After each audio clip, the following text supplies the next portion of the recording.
En fait, l'un des premiers trucs, je crois qu'il faut comprendre, c'est que l'argent, c'est juste de l'argent. Pour moi, l'argent, c'est juste un amplificateur de qu'est-ce que t'es déjà. Si t'es un asshole, tu vas être plus un asshole. Puis si t'es une bonne personne, mais tu vas être encore plus une bonne personne. Je comprends sur l'argent, c'est juste un truc neutre, mais en fait, pour les femmes, l'argent, c'est politique. Là, c'est bon, on a du gros dossier, je pense qu'on va pouvoir bien débattre. Alors, est-ce que vous pensez avoir la peur de réussir ?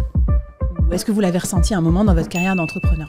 J'ai eu un mal fou à me sentir à l'aise dans ma place de patron. Donc, à partir du moment où tu fais quelque chose de différent de ta famille aussi, différent du modèle de société, les gens te regardent. Je pense que la partie de moi qui veut réussir est beaucoup plus forte, honnêtement, que la partie qui a peur. Alors, je vais vous tuer pour la dernière question, là.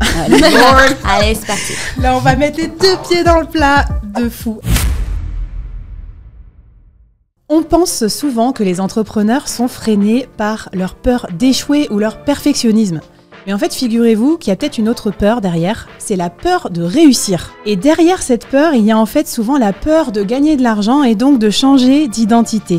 Si je réussis trop, est-ce que je vais continuer à être moi-même ? Qu'est-ce que les autres, mes amis, ma famille, mes collègues vont penser de moi ? Et si je gagne trop, est-ce que je vais pas être critiquée par tout le monde ? À cause de ça, en fait, il y a même plein d'entrepreneurs qui s'auto-sabotent. D'ailleurs, toi aussi, tu as peut-être été déjà dans cette situation. Toi qui n'as pas augmenté tes prix depuis belle lurette. Toi qui travailles gratuitement ou qui te fait payer une misère.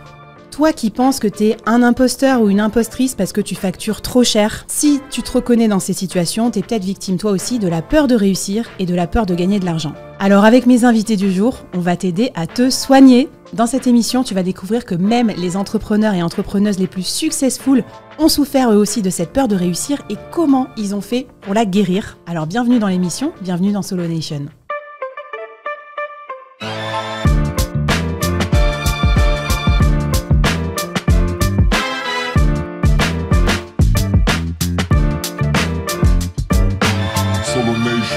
Solo Nation.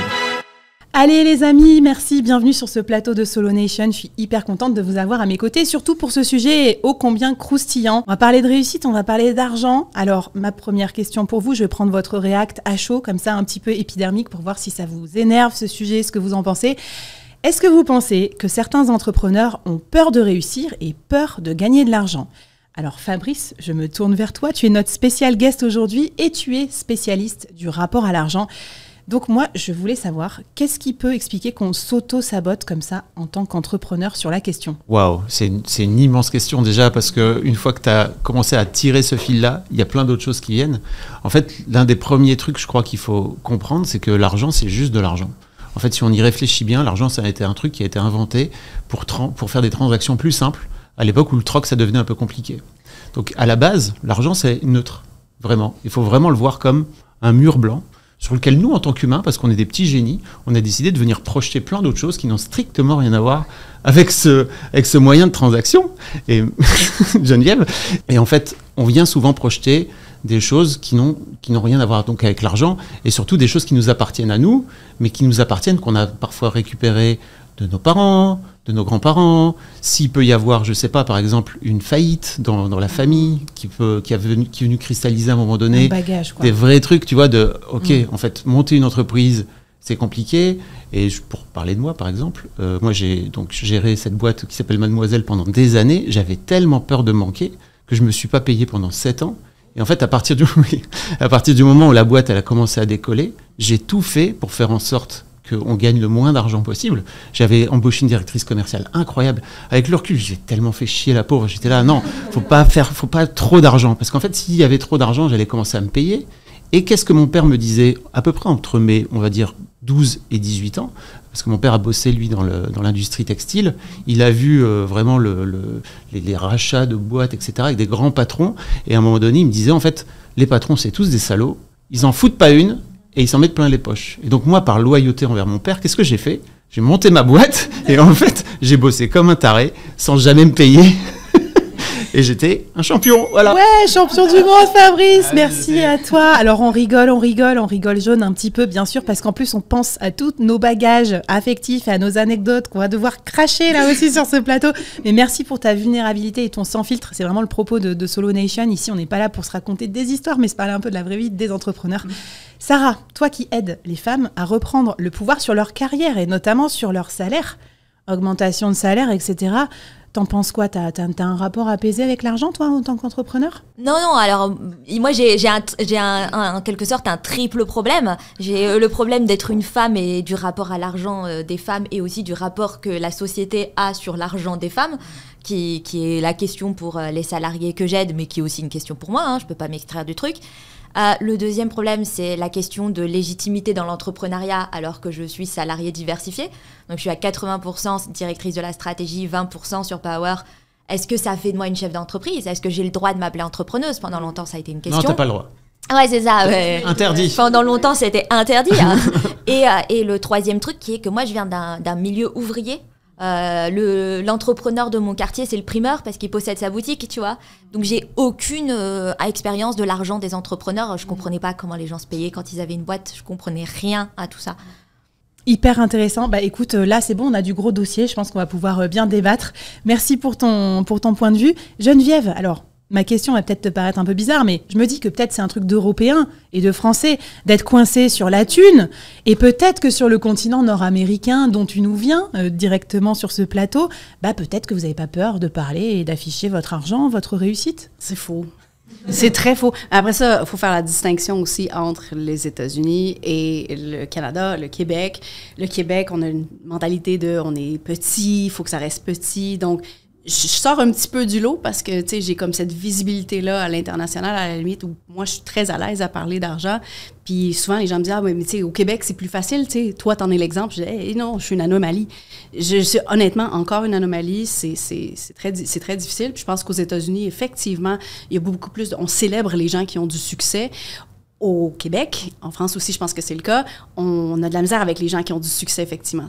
Comme tu l'as dit, c'est des gens c'est des salauds, c'est des gens qui sont méchants, c'est des gens qui manipulent, c'est des gens qui le font pour... Puis moi, j'ai la conviction profonde que c'est pas parce que quelqu'un a de l'argent que c'est une mauvaise personne. Au contraire, pour moi, l'argent, c'est juste un amplificateur de qu'est-ce que tu es déjà. Fait que tu peux pas assumer que tu vas devenir quoi que ce soit d'autre. Si tu as de l'argent, tu vas juste être plus de qui t'es. Donc, si t'es un asshole, tu vas être plus un asshole. Puis si t'es une bonne personne, mais tu vas être encore plus une bonne personne. Tu vas pouvoir aider les gens, tu vas pouvoir donner. Fait que je pense que c'est quelque chose qui se travaille, mais ça veut pas dire que j'ai terminé tout mon travail avec l'argent aussi. Il me reste encore des trucs à travailler, tu sais. Mais je pense que plus on en parle, moins c'est tabou, ben, plus on valide les autres aussi dans ce processus-là. Donc, j'en fais un petit peu... en partie une mission d'en parler le plus possible. Mais tu vois, si tu as grandi dans une famille où on t'a dit que les riches, c'était des salauds, en fait, tu pars du principe que l'argent est sale. Oui, 100%. Et donc, tu n'as pas envie d'avoir de l'argent, parce que d'un coup d'un seul, si tu as de l'argent, c'est toi-même qui deviens sale. Et le pire, là, c'est que... C'est super dur de sortir de ça. Je suis 100% d'accord. J'ai pas grandi dans une famille... J'ai grandi avec une famille qui avait assez des moyens. Mes deux parents sont pharmaciens. Je sors vraiment... Mais il y avait aucun entrepreneur dans ma famille.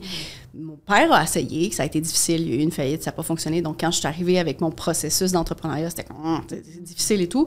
Fait qu'il y a eu des traumas qui s'est passé au travers de l'argent aussi, mais aussi, on ne parlait pas d'argent, c'était tabou. T'sais, il y avait des bons salaires, puis on n'en parlait pas, on garde ça. Fait que toute l'espèce de disparité qu'on cache, j'ai traîné ça longtemps aussi, tu sais. Donc, je pense que, encore une fois, ça revient, hein, plus on en parle, plus c'est facile aussi de passer par-dessus des dettes, de revenir de processus. Moi aussi, j'ai été allée dans des moments financiers où c'était beaucoup plus difficile, des dettes du gouvernement, des trucs, de pas savoir comment gérer son argent quand t'en fais beaucoup d'un coup aussi.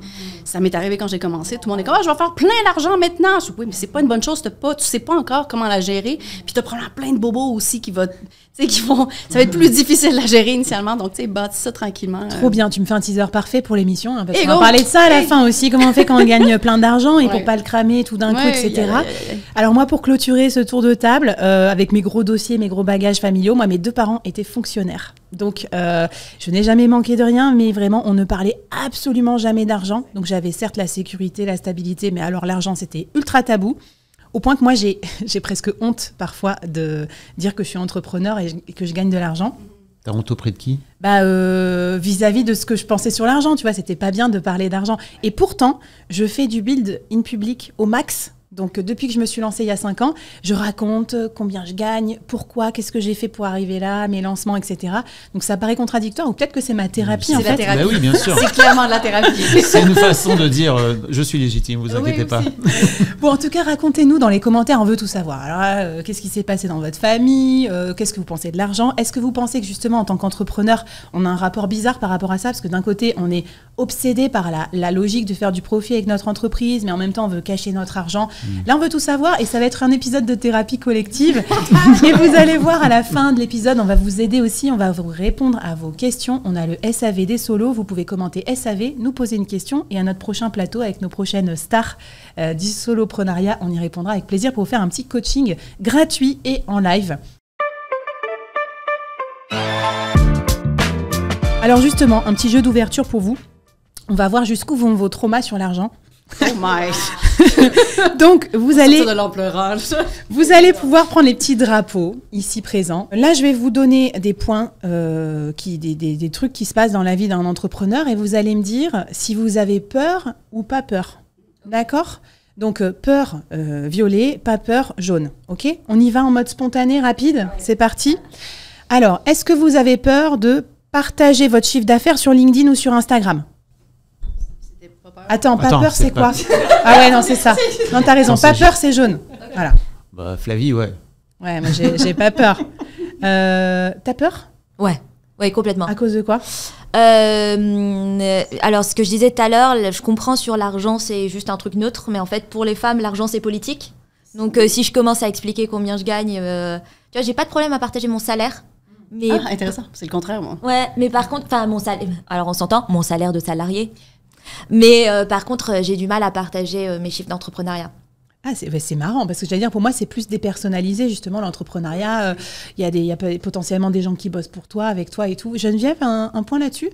Non, mais moi, c'est le contraire. Tu sais, au niveau du salaire, c'est qu'est-ce que moi, je me donne, puis si on dirait comment est-ce que moi, je me valorise, versus tout le salaire, le chiffre d'affaires de l'entreprise où, effectivement, ce n'est pas moi. Puis, tu sais, je sais pas comment exactement tout fonctionne au niveau bancaire, puis juste administratif en France, mais tu sais, moi, un compte entreprise est complètement séparé. C'est une incorporation, c'est pas moi. Tu sais, je possède l'incorporation, mais ce n'est pas moi. Fait que c'est séparé de moi, mais après ça, qu'est-ce que moi, je me verse? Ah, ça, par exemple, ça, c'est une autre histoire. Mais le salariat, c'est un salaire d'une entreprise. Et du coup, ça va aussi dans ma démarche d'expliquer qu'en fait, il faut être transparent sur ces questions-là. Et que, en fait, tu es aussi très, très bon à négocier.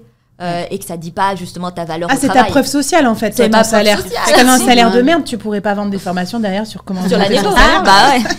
Alors, deuxième situation, vous êtes prêts ? Demander de l'argent à un sponsor. Geneviève, mais toi, mais que se passe-t-il ? Je pense que ça revient à essayer de chiffrer ma valeur. Ouais. Trop marrant. C'est le drame. Oui, c'est énorme.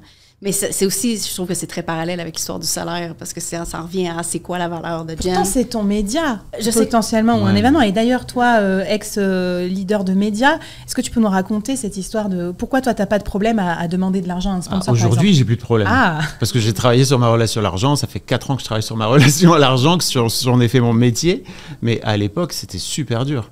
Et en fait, c'était super dur de demander de l'argent. Mais c'est le drame de ce monde capitalistique, en fait, où on vient mettre en parallèle ta valeur en tant qu'humain, en tant que personne, et ta valeur financière. Mais c'est de la merde. Non, mais je suis extrêmement d'accord avec toi. Je pense qu'au final, c'est dans les derniers trucs qui me restent mais je suis très consciente de ça. Et ceci dit, moi, c'est pas parce que j'ai pas peur que j'ai pas un grain. Parce que typiquement, moi, quand j'arrive à choper des sponsors, je me sens encore mieux. J'ai l'impression que mon contenu, il est encore mieux qu'avant. C'est vrai, c'est validant. C'est validant. Et oui, parce que je me dis, voilà, ça lui donne de la qualité, machin. Et là, on met le paquet avec Solo Nation et c'est important pour moi aussi que les gens reconnaissent cette qualité. Et donc, le côté financier vient un peu faire preuve de reconnaissance. Reconnaissent ta qualité, finalement. Eh oui, et la qualité, monde de merde. Personne ici présente. Oui, voilà. T'as raison. Mais je joue le jeu du capitalisme, en fait, en faisant ça. C'est ça que tu dis, finalement. En fait, on n'a pas le choix. On vit dans ce monde-là. Donc, forcément, l'argent, il vient là, à ce moment-là. Ce qui est intéressant, c'est juste de faire en sorte d'avoir un peu de conscience et de moins le subir. De te dire, OK, en fait, je suis en train de jouer ce jeu-là, c'est clair, je vais demander de l'argent. Et en fait, pourquoi je demande de l'argent ? Est-ce que je demande de l'argent par peur ? Parce qu'en fait, j'en ai besoin, parce que j'ai besoin d'un matelas de sécurité. Sinon, si j'ai pas X milliers d'euros, ou dizaines, ou centaines de milliers d'euros, ou millions d'euros pour des gens, je vais pas me sentir à l'aise et pas sentir sécure. Ouais, il y a d'autres façons de se sentir sécurisé. OK. Allez, troisième situation. Est-ce que vous avez peur d'augmenter vos prix ? Non. Attends, non, c'est pas peur, pardon. Alors, moite-moite. Alors, okay. Geneviève et moi, moite-moite. Et puis Sarah et du coup Fabrice, vous n'avez pas peur. Pourquoi t'as pas peur ? Parce que pour le coup, je sais la valeur que je livre. Et du coup, j'ai pas peur d'augmenter les prix. Et je sais que si j'ai mis plus dedans, ça vaut plus. Et c'est le truc inverse de ce que Fabrice disait tout à l'heure, en fait. C'est-à-dire, je sais que les gens corrèlent de l'argent avec la valeur. Donc, moi, je sais que si ça a de la valeur, je vais mettre le prix qui va avec la valeur. OK. Et Geneviève, pourquoi t'es mi-figue, mi-raisin sur ça? Ça dépend qu'on parle de quoi. De quel produit exactement. Quand c'est le produit qui est dépersonnalisé, catching, ça va, c'est pas moi. Mais je veux dire, la thématique est homogène là, depuis tantôt. Là. Mais tout ce qui a rapport avec moi, avec mon expertise, malgré le fait que je connais mon track record, là, c'est pas évident. Là. Fait que ça dépend vraiment du produit, je te dirais. Non, mais c'est intéressant, comme quoi c'est souvent plus facile aussi, vous avez remarqué, de dire à un pote freelance, putain, mais t'es pas assez cher là, ton truc, mais c'est pas possible de se vendre à ce prix-là. Et après, quand on te le fait à toi, t'es là, ouais. Mais écoute, je marche avec le fonctionnement qu'on est tous comme des lampes de poche et qu'on est capable de bien éclairer les autres, mais soi-même produit. Propre lumière, ouais. Voilà, alors on a besoin d'autres lampes de poche pour nous éclairer. Fait que voilà. On valide à fond. Et pour la petite histoire, j'ai failli dire je suis à l'aise avec augmenter mes prix parce que moi, comme j'ai un process building public itératif, je dis aux gens, bah après ça montera parce que nanan.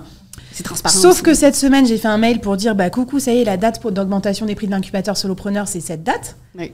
Et qu'est-ce que j'avais rajouté comme paragraphe à la con?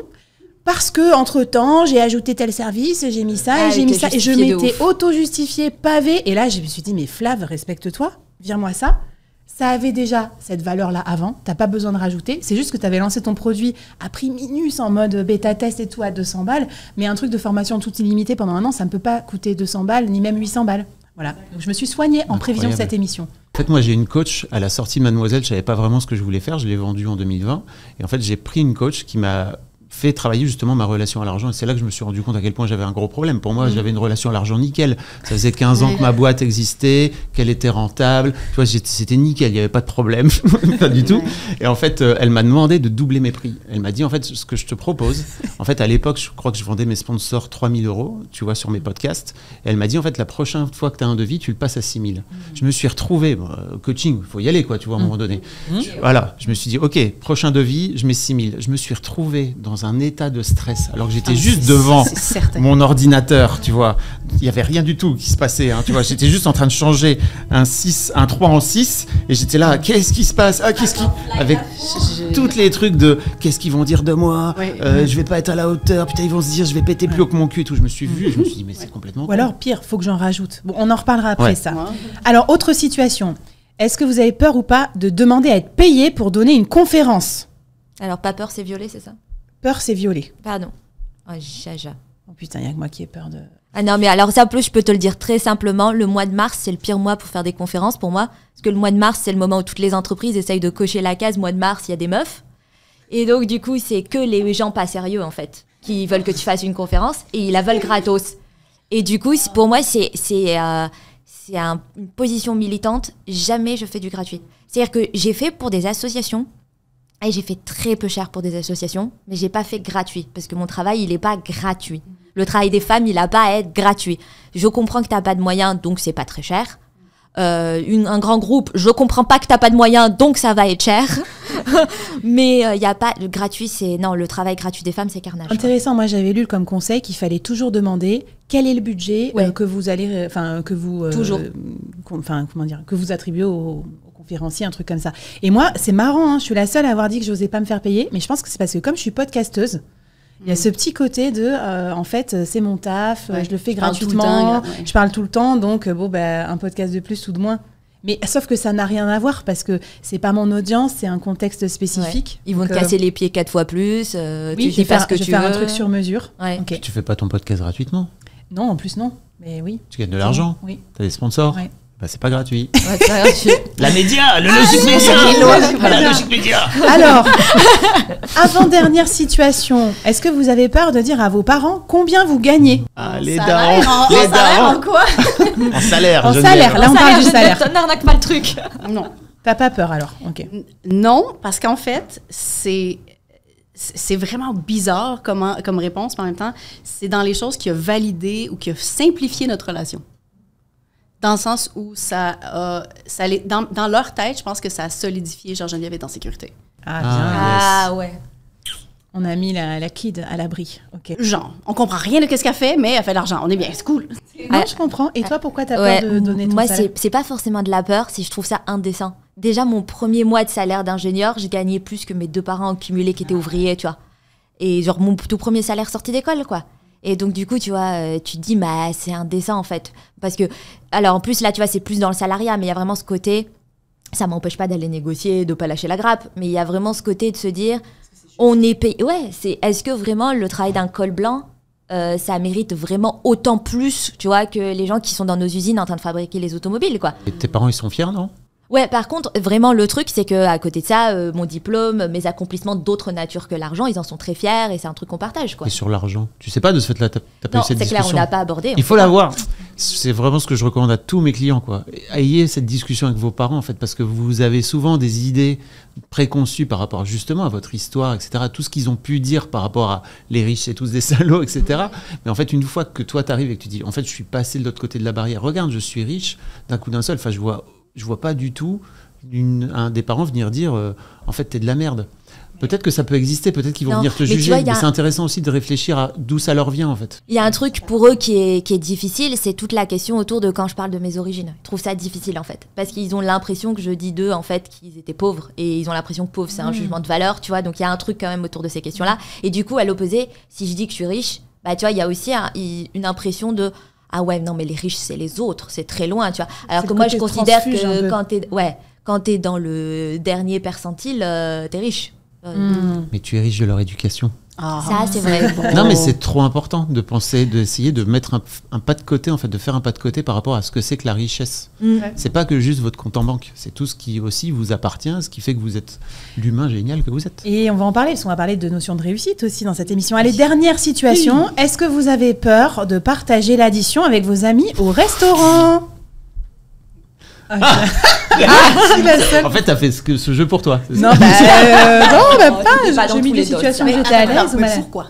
En fait, je t'explique. Depuis que je suis entrepreneur, je me suis dit, quand je vais voir mes amis à Paris, en plus on se voit un peu en coup de vent, etc., machin, on parle un peu business, mais je me suis dit, est-ce qu'ils s'attendent pas à ce que, parce que je suis entrepreneur, j'ai des notes de frais, donc c'est moi qui paye. Mais ils y pensent pas, en fait. Mes deux personnalités se sont mélangées, Flavie, l'ami, et Flavie, l'entrepreneur. Alors qu'en plus, je fais pas des notes de frais avec mes amis, tu vois ce que je veux dire, parce que c'est pas des trucs de business.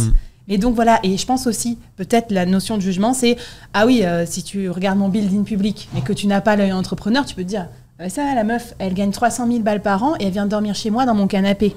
Ouais. Tu vois, donc ça mélange en fait deux sphères qui n'ont rien à voir parce que c'est pas 300 000 balles de salaire. Ouais, voilà. Mais en fait, le truc marrant, c'est que tu pourrais aussi bien leur faire un cadeau, vraiment un vrai cadeau sincère, quoi, et pas mélanger le reste. C'est du genre quand t'arrives, t'offres des chocolats et après le reste, c'est normal. J'ai un grain, je paye l'addition, j'offre des gros cadeaux. Tu sais, j'ai un besoin t'envoies de l'amour par l'argent, générosité. Je pense qu'il T'achètes l'amour. J'achète l'amour. Je suis une sale personne. Non, t'es pas une sale personne. Juste, il faut regarder en face. Juste, t'achètes l'amour. En fait, c'est intéressant parce que là, on est dans le donner-recevoir. On en parlait juste avant le tournage. En fait, souvent, les gens qui donnent beaucoup ont beaucoup de mal à recevoir. Et en fait, si vous avez du mal à recevoir, si vous êtes plutôt dans le don et si vous êtes plutôt dans « en fait, moi, je donne », mettez-vous aussi dans cette situation de « ok, la prochaine fois que tu invites tes potes, juste, tu dis rien, tu dégaines pas ta carte bleue, tu te dis, ok, je vais voir ce qui se passe, et tu regardes la conversation. Tu regardes ce qui se passe. Je trouve ça culturel aussi, parce que au Québec, c'est rare qu'il y ait quelqu'un qui paye pour tout le monde. Tout est séparé, chacun sa facture, puis c'est comme ça. J'habite en Suède aussi, et en fait, c'est considéré comme des trop gros cadeaux. Tu peux pas le faire, quoi. C'est plus éthique. Il y a peut-être le père qui va faire des du coup, c'est chacun divise. Ou alors, tu sais, si tu dégaines et que tu payes, les gens, ils te disent, je te switch. Tu sais, c'est notre Lydia de chez nous, quoi. Je te switch, et ils veulent vraiment te switcher. Donc, ils veulent vraiment savoir le montant qu'ils doivent t'envoyer, quoi. Hyper intéressant, donc comme quoi il y a notre culture aussi de pays et tout. Et là, comme on parle de francophonie, ça m'a intéressé de parler d'argent. Alors, j'espère que ça vous a plu, que ça vous a un peu fait sourciller sur certaines situations. Moi, je voudrais savoir un truc. Qu'est-ce que ça veut dire pour vous? Comment on sait si on a la peur de réussir? Alors, parce que souvent, on pense à la peur de l'échec. La peur de réussir, c'est manifestation, c'est la peur de se sentir illégitime. Est-ce que je mérite vraiment cet argent? La peur de ne pas savoir gérer, et si je perdais tout d'un coup, gérer son argent, gérer sa fame ou autre. La peur de devoir faire encore plus. Si je gagne X, je vais devoir bosser encore plus dur. Alors, est-ce que vous pensez avoir la peur de réussir? Ou est-ce que vous l'avez ressenti à un moment dans votre carrière d'entrepreneur? Tiens, Geneviève. Oui, non, définitivement. Mais je pense que pour moi, la peur de réussir, c'est aussi la peur d'être vue. Puis tu sais, on a été tellement dans un cadre... Je suis pas mal sûre que c'est pareil ici aussi, où, tu sais, à l'école, par exemple, on fait tous la même chose, puis on a tous à peu près les mêmes objectifs de vie, pas nécessairement le même métier, mais il faut qu'on suive c'est quoi les modèles de succès. Puis dans certains pays, c'est encore plus intense. Donc, par exemple, au Japon, où les gens essayent d'être le plus uniforme possible, tu sais, puis je pense qu'il y avait une expression, tu sais, tu veux pas être le clou qui ressort parce que le clou va se faire taper, là, quelque chose comme ça. Quand tu vas au Japon avec tes cheveux roses, ça doit être la folie. Quand je viens en France avec mes cheveux roses, c'est clair, je veux dire. Mais dans tous les cas, tu sais, de sortir du lot comme ça, c'est pas une bonne chose. En société, ce n'est pas une bonne chose. Tu veux suivre les modèles de succès qu'on t'a appris, que tes parents ont eu aussi. Donc, à partir du moment où tu fais quelque chose de différent de ta famille aussi, différent du modèle de société, les gens te regardent. Puis on n'est pas habitué à se faire regarder du tout. On veut pas. C'est quelque chose de négatif. Je pense que c'est quelque chose c'est rendu de l'instinct aussi. On veut pas se faire voir parce qu'on veut pas sortir du groupe. Je pense que c'est quelque chose de naturellement humain aussi. On a besoin d'être en groupe. Si tu fais quelque chose de différent, tu pourrais être sorti du groupe. Il paraît que c'est la peur numéro 1 des gens devant la mort. Le fait d'être ostracisé, d'être sorti du groupe pour notre côté social. Comment t'as fait pour te soigner alors? Parce que toi, tu sors du lot vraiment dans ton branding, tes couleurs, tes produits, tes techniques de lancement. Mais en fait, ça a commencé tout le processus de je suis plus qui je suis avec ce tatou-là. Ça a été le premier engagement envers moi-même de genre je veux faire quelque chose pour moi qui est permanent, qui est aussi que pour moi, qui va me faire sentir bien. Puis à partir de ce moment-là, il y a comme une espèce de momentum de genre, OK, cette action-là, bon, ça devient une addiction aussi, là, il y en a un peu partout, mais ça valide aussi, c'est correct de faire quelque chose pour soi. Tu le fais pas pour les autres, tu le fais pas pour le regard des autres. Fait que je pense qu'à chaque petite action, puis moi, il y a aussi beaucoup le photoshoot qui a aidé à valider aussi que cette personne-là que je bâtis en public existe, parce qu'il y a des photos qui prouvent qu'elle existe aussi. C'est pas nécessairement ma version de moi actuelle, mais c'est ce que je veux montrer, c'est l'essence de mon message. Ton avatar. Mon avatar, exactement. Fait que c'est vraiment de la désensibilisation avec le temps, d'une petite action à la fois où je suis visible, je fais quelque chose de gros. Oui, ça vient avec le feedback négatif pour plein de raisons, mais éventuellement, ça devient, on le voit plus. Là, hyper intéressant. Fabrice, peur de réussir, ça t'évoque quoi? Ah bah, moi, pendant 15 ans, je crois qu'en fait, j'avais peur de réussir, mais pas peur de réussir au sens... le média, parce que le média a cartonné, le média a super bien marché, etc. C'était plutôt par rapport à moi et par rapport à l'argent notamment, tu vois. C'est-à-dire, ok, en fait, j'ai eu un mal fou à me sentir à l'aise dans ma place de patron de Mademoiselle. J'ai dû mettre 5 ans, je crois, tu vois, avant de commencer à me dire, ok, je suis à peu près légitime. Et à partir de là, j'ai commencé à me dire, ok, en fait, c'est ma place et c'est ok. Et après, il y a eu tout le travail de m'y sentir bien. Donc je crois aussi qu'il y a aussi ce rapport-là, quand t'as pas, tu vois, comme tu disais Sarah, quand t'as pas d'entrepreneur autour de toi dans ta famille, c'est super dur. Moi je vois bien le cadeau qu'on fait avec mon ex-femme, avec la mère de mes filles, on est tous les deux entrepreneurs, c'est un cadeau incroyable en fait. Je vois bien mes filles, comme elles ont 18 et 16 ans, elles sont déjà dans ce mindset, elles n'auront aucun problème en fait. Et donc ouais, c'est sûr qu'il y a cette...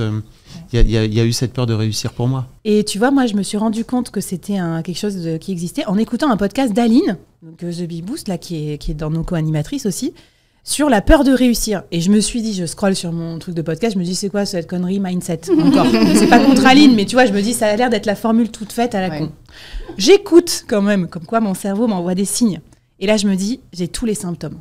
C'est-à-dire, en fait, c'était au moment où l'incubateur solopreneur, ça partait pleine balle, mais je continuais à papillonner. Je faisais 12 milliards d'autres trucs, mon collectif Web3 qui marchait pas, d'autres trucs, des trucs du travail gratuit, du machin.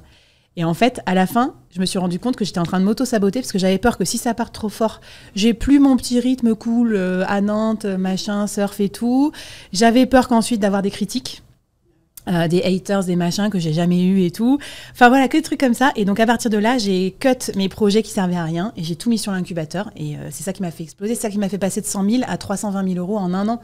Tu vois, en mode scalable. Donc voilà. Sarah, ça te parle, toi, la peur de réussir? En partie, parce que je pense que c'est en fait à l'intérieur de soi, on l'a un petit peu, et du coup c'est une lutte entre peut-être deux parties. Je pense que la partie de moi qui veut réussir est beaucoup plus forte, honnêtement, que la partie qui a peur. Okay. Et puis j'ai appris à la regarder. Moi, je vois des mini-moi dans ma tête, ça vaut ce que ça vaut, mais du coup, mini-moi qui a peur, je vais la rassurer en fait. Mais en l'occurrence, je pense que ce qui fait que je suis pas trop affectée par la peur de réussir, c'est que depuis le début, c'est le projet. C'est-à-dire que, encore une fois, j'ai grandi dans un HLM, donc réussir à faire un autre métier que mes parents, gagner plus d'argent, quitter le quartier, etc., c'était un projet depuis le début. Tu vois, mes parents, ils l'avaient pour nous aussi. Ils l'avaient, tu travailles bien à l'école, comme ça, tu vois, tu pourras faire un beau métier, tu travailleras en intérieur, tu n'auras pas des chefs pénibles, etc. Ouais, donc toi, t'as réalisé le projet de tes parents pour toi aussi. Ouais, et en fait, t'as un peu ce truc, tu dis, tiens, moi, je voulais faire des voitures, donc j'aurais pu être mécanicienne, je suis devenue ingénieure en mécanique, tu vois, donc c'est la version, tu vois, un peu upgradée du truc. Et du coup, après, quand je suis arrivée là, je me suis dit, waouh, tu sais, sommet de l'Olympe, je suis devenue ingénieure et je fais des moteurs. Et après, t'es là et tu vois d'autres gens et tu te dis, enfin, en tout cas, moi, c'est ma réaction, je vois d'autres gens qui font d'autres métiers dans la même branche, et je me dis, oh, il a pas l'air plus malin, hein. On va tenter son truc. Et du coup, tu vois, je suis sur le truc d'après en me disant, tiens, je vais devenir commerciale. Ils ont pas l'air plus malins, ça s'apprend. C'est bien. Et après, je me suis dit, tiens, je vais devenir directrice commerciale. J'en ai croisé des qui étaient des pipes. Je devrais pouvoir me démerder. Mais moi, c'est un vrai truc qui combat mon syndrome de l'imposteur. Okay. C'est que je retiens toutes les pipes que j'ai croisées et je me dis, si lui, il y était, ça va, t'inquiète. Ouais, il y en a des pipes. Et il y en a, t'en croises plein des pipes, tu vois. Pipe ultime, c'est tu te dis, si Trump est devenu président des États-Unis, ça passe. Allez, balle perdue. C'est comme quand on dit, quand je me regarde, je me désole et quand je me compare, je me console. Ouais. Mais si je peux me permettre une petite question poil à gratter pour toi, Sarah. T'as fait le chemin sur le salariat, mais alors sur l'entrepreneuriat, pourquoi tu penses que t'es pas une vraie entrepreneur? Alors justement, là aussi, j'ai fait le chemin. J'ai commencé par, ouais, non, je bricole et tout. C'est trop rien, machin et tout. Et puis, tu bricoles et tu fais 30 000 € dans l'année, tu vois. Et quand tu le dis à tes potes salariés, ils sont en mode, oh, trouf. Et toi, t'es en mode, ah, je bricole, regarde, il y a des gens, ils font des millions et tout. Et du coup, tu vois, je faisais ça comme ça. Et j'ai une seule pote entrepreneur, hein, sortie d'école, qui allait dans l'hydraulique avec, tu vois, start-up, levée de fonds. Pour moi, c'était un peu le real deal en plus, tu vois. Donc, je lui parle et tout, et elle me dit, bon, t'as une boîte, il y a un sirette, ouais. C'est toi la chef, ouais. T'as généré de la thune avec le truc. Bah, t'es entrepreneur, il n'y a pas d'autres critères, meuf. C'était ça, les critères. Et à partir du moment où j'ai compris ça, bah, j'ai pu aussi prendre cette posture, en fait. Prendre une équipe, gérer les trucs correctement, avoir une vraie stratégie. Et en fait, je me suis rendu compte que c'est un peu comme dans les relations amoureuses. J'ai essayé de me dire que c'était pas pour de vrai, parce que j'étais déjà committed et complètement in love, mais je voulais pas l'admettre. Alors là, on parle de nous, et c'est très bien qu'on fasse un travail collectif et individuel sur nous, mais il y a les autres aussi. Parce que quand je parlais des haters, par exemple, qui peuvent arriver comme par hasard, quand tu réussis, il y a un peu ce moment où on dit souvent, oui, les haters, c'est la rançon du succès, parce qu'avant, t'emmerdes personne, et quand tu commences à parler d'argent, notamment quand t'es une femme, etc. Alors, comment on fait pour réagir par rapport aux remarques des autres, c'est-à-dire leurs projections à eux? Et pour ça, je voudrais vous poser une question intime. Est-ce qu'on vous a déjà fait une remarque vexante sur votre argent ou votre réussite? Ouais, parce que des remarques, il y en a plein, et des pas vexantes, genre t'as gagné ta thune avec OnlyFans, si tu veux mon pote. mais par contre, un truc vexant, moi, c'est que comme justement, en plus, je suis dans une démarche militante de vouloir empouvoirer les femmes au travail, il y a un peu cette notion qui ressort régulièrement de si tu penses que c'est si important que ça, tu devrais le donner gratuitement. Si c'est vital pour les femmes d'apprendre ce que tu veux qu'elles apprennent, ça devrait être gratuit. Et en fait, moi, ce qui me soutient dans cette démarche et ce qui me soutient quand je lis ce commentaire, c'est de me dire, ça a aucune valeur pédagogique que je fasse le truc que je dis qu'il faut pas faire. C'est-à-dire que si je fais du gratuit alors que j'explique aux femmes qu'elles ont une valeur, qu'elles doivent la monétiser, que l'argent c'est une sécurité pour elles, que c'est important qu'elles en aient suffisamment. C'est pas forcément une sécurité, mais ok. Je vois ce que tu veux dire. mais donc si je pense que c'est important que tu monétises ta valeur, et en tout cas que je ressens à titre personnel que si tu as suffisamment d'argent, tu peux sortir des violences économiques, des violences conjugales, de difficultés vraiment critiques dans ta vie. Je peux pas, moi, de l'autre côté, pas faire ce que je prêche, en fait. Bon, mais c'est bien, mais par contre, c'est clairement le truc le plus vexant que j'entends, quoi. Travailler, ok. Et toi, Geneviève, une remarque vexante? J'ai... Sur des photos, c'était presque par rapport à mon... Il y en avait une que c'était par rapport à mon corps, parce que c'était une photo où j'avais juste un chandail avec mes cuisses, on voyait mes cuisses, j'étais assise sur un truc, puis on sait bien, tu vends ton bundle en montrant tes fesses, ce genre de truc-là, puis j'étais comme, OK, non, non, first. Mais il y a aussi, après, je pense que c'était le 2e lancement, où on avait fait des bons revenus, j'étais contente. C'était la première fois que je venais solo à Paris, puis ça faisait, depuis que j'ai commencé à écouter Sex and the City, que je voulais m'acheter une paire de Louboutins qui sont très peu confortables. Mais dans tous les cas, je voulais venir ici. Pompe, en fait. Ils sont belles. Ils sont très jolis. Mais puis je voulais venir ici, puis j'étais comme, en plus, ça va me coûter moins cher parce que je ne vais pas payer l'import, tu sais, bref. Fait que j'achète mes souliers, puis ensuite, je les montre, je suis fière, et on sait bien, mais on se sent mal parce qu'on dirait que tu as juste pris notre argent pour que tu puisses t'acheter du luxe, tu sais. Puis j'étais comme, pardon, j'en sais pas sérieux, genre c'est cette petite partie-là que je me suis payée pour moi parce que ça me fait plaisir, puis ça me rajoute du bonheur. Puis toi, tu penses que je t'ai enlevé quelque chose parce que moi, je me suis donné... ça m'a comme... J'étais fâchée, mais j'en ai pas eu des tonnes, honnêtement. Là. Non, mais tu vois, il suffit d'une. C'est ce qu'on disait aussi, ces commentaires acerbes là, qui nous pourrissent notre journée, alors que tu étais hyper fière de tout ton... Mais ça me ferait moins mal aujourd'hui, ou ça me ferait plus mal aujourd'hui, honnêtement. Je fais comme, il y a de la thérapie à faire en arrière.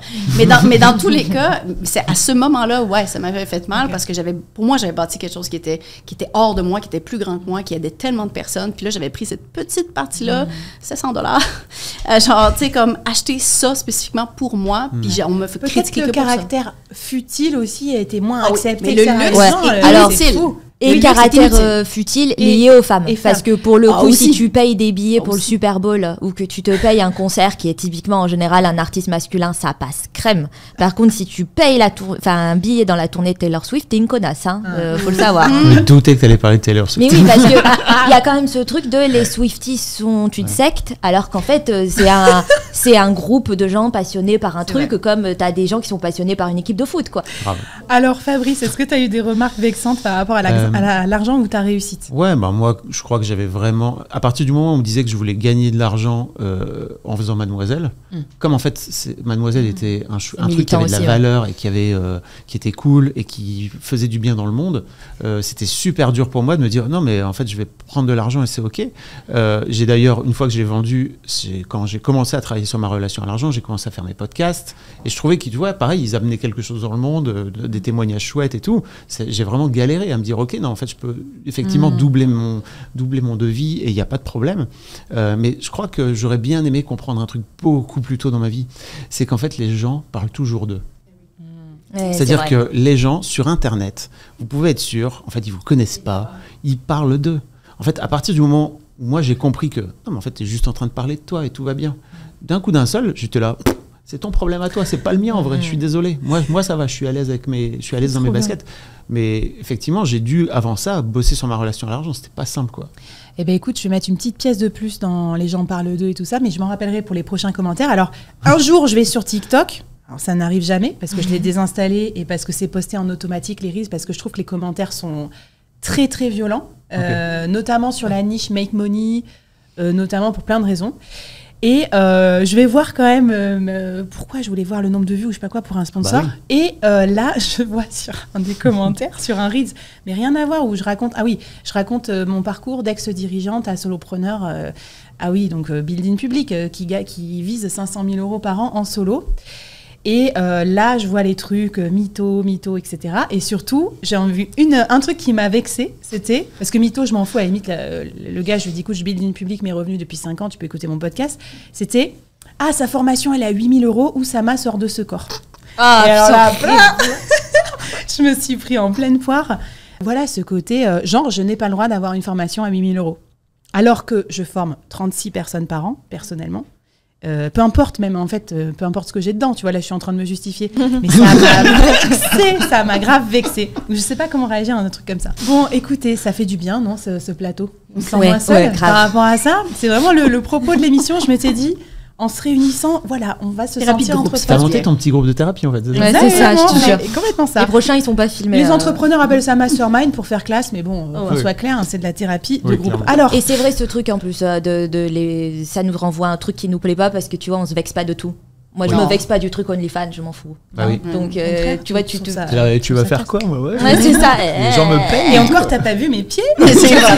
Non, tu vois, putain, la prochaine fois, je réponds ça. Je réponds non, en fait, moi, c'est que les pieds. Franchement, faut faire des OnlyFans de pieds, quoi. Juste gagner de l'argent sur les fétiches de tous les mecs, quoi. Parce que tu crois que ça existe pas. Mais bien sûr que ça existe. Juste, toutes les femmes devraient faire des. Non, bien sûr, je sais bien que ça existe. OnlyFans de pieds, ouais. Toutes les femmes devraient faire des OnlyFans de pieds. Ça, c'est utiliser ton rapport à l'argent pour trouver des nouvelles niches pour pouvoir les exploiter en sortant des produits là-dessus. Bon, alors après la peur de réussir qui nous auto-sabote, après les remarques vexantes, les haters, il nous reste quand même une question épineuse à régler, c'est est-ce que l'argent qu'on gagne qu'on génère en tant qu'entrepreneur suffit à dire qu'on a réussi en tant qu'entrepreneur? Argent, réussite, vous en pensez quoi? Je pense que ça dépend de comment est-ce qu'on voit la réussite, je te dirais. Moi, je suis convaincue que, tu sais, souvent on va dire « Ah non, mais moi, j'aime pas l'argent, moi, je veux donner du temps, puis moi, j'aime ça, tu sais, pour des causes. » Je fais comme « Ouais, mais tu vas avoir un super impact si tu as énormément de ressources aussi, là, tu sais. » tu vas faire des dons géants. On a fait des dons avec Catching à coût de 17 000 après certains lancements. Et puis, c'est extrêmement valorisant. Puis c'est cool de leur donner cette façon-là aussi. Mais ça ne veut pas dire que si tu n'atteins pas certains chiffres ou que tu n'as pas réussi, tu sais. Pour certaines personnes, puis on a parlé de business lifestyle aussi, pour certaines personnes, réussir, c'est faire 50, 60 000 par année, travailler peut-être 10, 15 heures par semaine maximum. Donc, c'est quoi la définition du succès de chaque personne? C'est pas nécessairement atteindre un certain chiffre, mais ça peut l'être tout dépendant de c'est quoi que tu as besoin dans ta vie, puis comment est-ce que tu veux financer ça aussi. Surtout, j'ai remarqué, pour les indépendants, vraiment, c'est hyper miscible, les deux. Tu vois, les deux budgets, le budget temps et le budget argent. Enfin, moi, je vois souvent, les gens, ils viennent me voir en mode, je veux gagner beaucoup d'argent. Et en fait, je me rends compte que non. Il va surtout récupérer du temps. Donc, tu vois l'histoire de la synchrone, de la scalabilité. Fabrice, t'en penses quoi? Est-ce que forcément l'entrepreneur, il étalonne sa réussite à l'argent qu'il gagne? En fait, moi, ça me fascine toujours de voir les entrepreneurs sur LinkedIn ou les entrepreneuses qui viennent dire « Moi, j'ai autant de chiffre d'affaires ». En fait, le chiffre d'affaires finit par devenir un critère de réussite. Alors déjà... Désolé, mais c'est de la merde, en fait. Non, la vraie réussite d'une entreprise, c'est le résultat que tu finis par faire à la fin de ton année. Si tu dépenses tout au plus... Voilà, ça n'a aucun intérêt. Mais surtout, pour moi, je vois qu'entre mes 30 et mes 40 ans, j'ai passé énormément de temps dans ma boîte et j'ai sacrifié énormément de choses. J'ai passé du temps, j'ai passé de l'énergie, j'ai sacrifié ma vie de famille. L'un des trucs dont je me rends compte aujourd'hui avec le recul, mais bon, c'est facile à dire avec le recul. Maintenant, je suis vieux, j'ai 47 ans, voilà.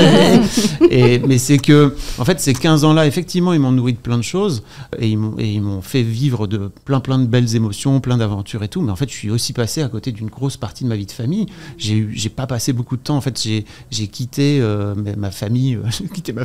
J'ai quitté l'île en fait où ma famille vivait pour aller installer mes bureaux à Paris en 2012. Mes filles, elles avaient 4 et 6 ans, quoi. Et donc, je les voyais quasiment pas. Et en fait, avec le recul, je me dis, t'es quand même passé à côté de plein de moments, en fait. Alors, c'est pas très grave parce qu'aujourd'hui, on récupère ce temps maintenant qu'elles sont grandes et maintenant que j'ai récupéré du temps. Mais aujourd'hui, pour moi, la réussite, c'est le temps que j'ai et la liberté que j'ai. En fait, c'est tout. Il n'y a que ça. Bon, ça nous réunit pas mal, je pense. Après, là, on parle de réussir sa vie réussir en tant qu'entrepreneur. Et moi, là où peut-être j'ai un avis un peu différent du tien, c'est que pour moi, c'est quand même important le chiffre d'affaires, le profit et tout que tu réalises en tant qu'entrepreneur parce que c'est ta métrique de succès. Une entreprise, en tout cas, elle est censée faire du positif. Ta métrique. Ouais, mais parce que moi, tu vois, j'ai pas tout à fait la même. Pour moi, je juge que Power est une réussite sur à la fois le paramètre que tu dis, donc le chiffre d'affaires, mais je suis d'accord avec toi, Fabrice, pas ouf, mais le bénéfice, c'est important aussi, mais aussi sur l'impact.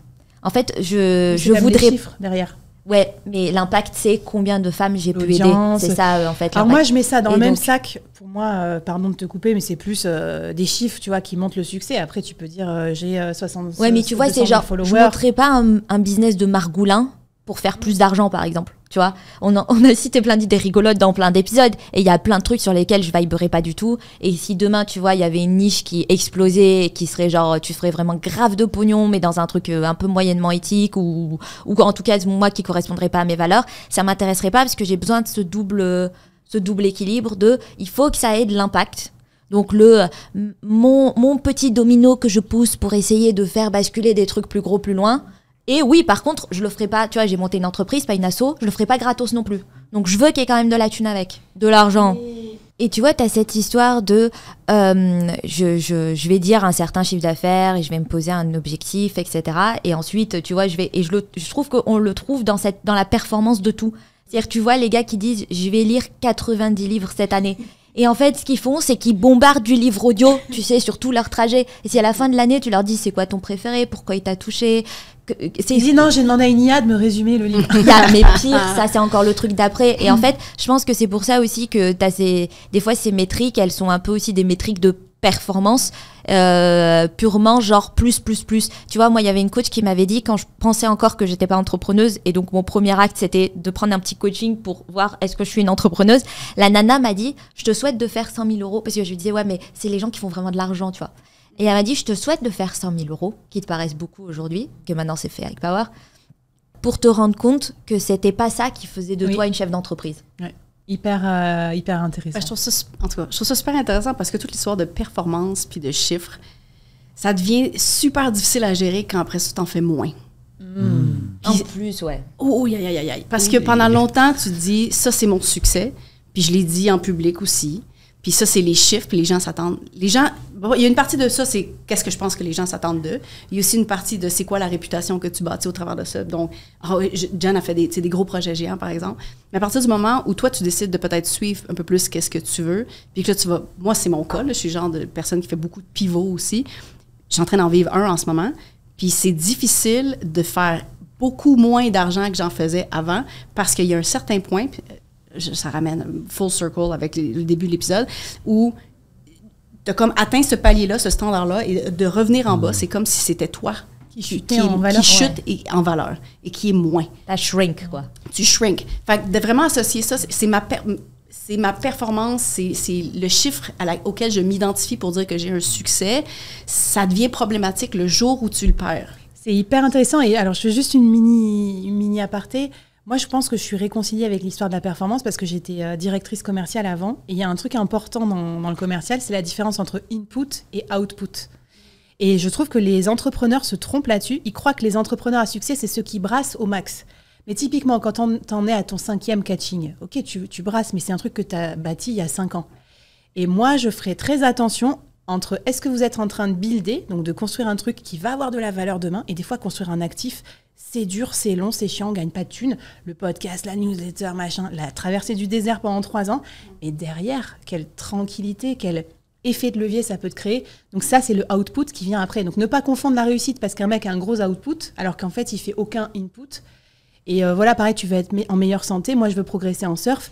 Je me prends pas la tête avec la taille des vagues, machin. J'essaie juste d'y aller le plus souvent possible, de faire plus de sorties, plus d'occasions. Et des fois, les vagues sont pas ouf, ma performance est pas ouf. Mais c'est horrible ce truc de la barre en plus. Parce que du coup, tu vois, si tu veux la jouer le game de la barre, si tu te dis, ouais, ça y est, j'ai atteint le, je sais pas quoi, tu vois, il y a peut-être des gens qui vont dire, ouais, j'ai fait 2000 € ce mois-ci pour la première fois de ma vie. Et si en plus tu t'attrapes pas bien par la manche à ce moment-là, t'as tendance à te dire, t'es content 30 secondes. Ah ouais. Et après, tu te dis, tous les 3000. L'insatisfaction permanente. Je fais vraiment attention dans mon équipe qu'on fasse pas ça. Qu'on n'ait pas ce truc entre nous, tu vois, de ça y est, on est inarrêtable road tous les 250 000. Parce que moi, je pourrais, tu vois, subir ce truc et les autres aussi. Et en fait, je veux qu'on soit content de ce qu'on a fait, tu vois, au lieu d'être sur le truc d'après. Et donc, tu vois, t'as ce truc de être sur le truc d'après. Ce qui veut dire en plus que, comme tu dis, si le truc d'après, tu l'atteins pas ou qu'en fait, tu retombes au truc que t'as fait avant. Il y a une époque, ce truc-là, t'aurais filé ta main droite pour l'avoir, et aujourd'hui, c'est un échec. Oui, c'est tellement vrai. Moi, je voulais juste rebondir sur l'exemple de Geneviève. C'est intéressant aussi d'aller mettre en perspective, de sortir du paradigme de l'argent, du prisme de l'argent, et en fait de te dire, ok, peut-être qu'aujourd'hui, tu fais un peu moins d'argent qu'avant, mais en fait, qu'est-ce que tu as gagné en échange ?